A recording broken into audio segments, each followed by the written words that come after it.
To this day, the best Ghostbusters thing to happen since the original is Dan Aykroyd's cameo in Casper. Who you gonna call? Someone else. I actually quoted that cameo to my brother last night when he asked me how was Ghostbusters. The pacing in Frozen Empire was absolute ass. It takes about 45 minutes for the main villain threat to be properly established. And for that first 45 minutes, it's the characters just kind of mulling about and doing stuff. And the stuff that they're doing is mostly plot points and information establishment that's going to come into play later on in the film to serve as deus ex machinas to get them out of problems and situations with ghostly stuff towards the end.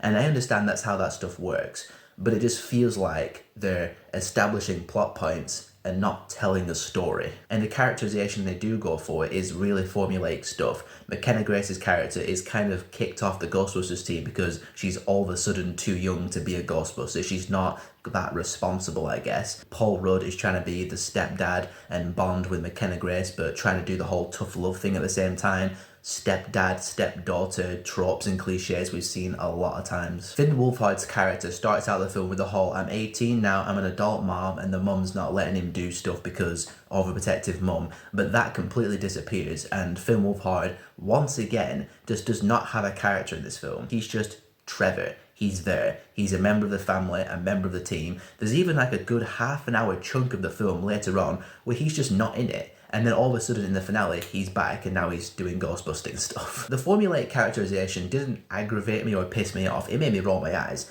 But it didn't infuriate me because it barely gets any time to shine and develop because there are so many damn characters in this film that the canvas is just really crowded and no one character really gets the opportunity to shine. I partially take that back. One character that frankly gets too much time in the film is Kumail Nanjiani's character, and I say that because 93% of his dialogue is attempts at comedy and it's awkward, it's cheesy, especially in the finale when the bad guy's there and he's just straight up in the bad guy's face going, yeah, so hi. Speaking of that climax, the whole Frozen Empire thing, New York City being completely frozen, that is entirely in the third act of the film. The trailer made it seem like it's the entire film, but it's not. It's in the third act.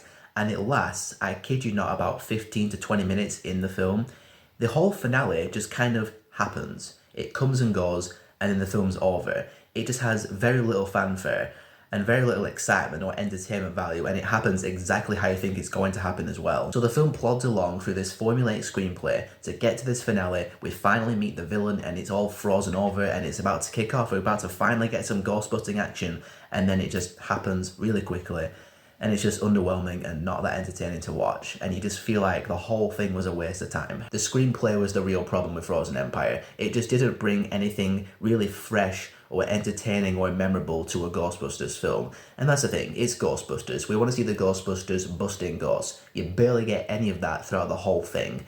And the entire film has an alarming lack of fun. In some cases, it feels like it can take itself a bit seriously. I mean, come on, it's Ghostbusters, man. Just have some fun. I didn't hate the film, but I found it an underwhelming snooze, and I think it's a franchise that has more or less run its course by now. Who you gonna call? Someone else.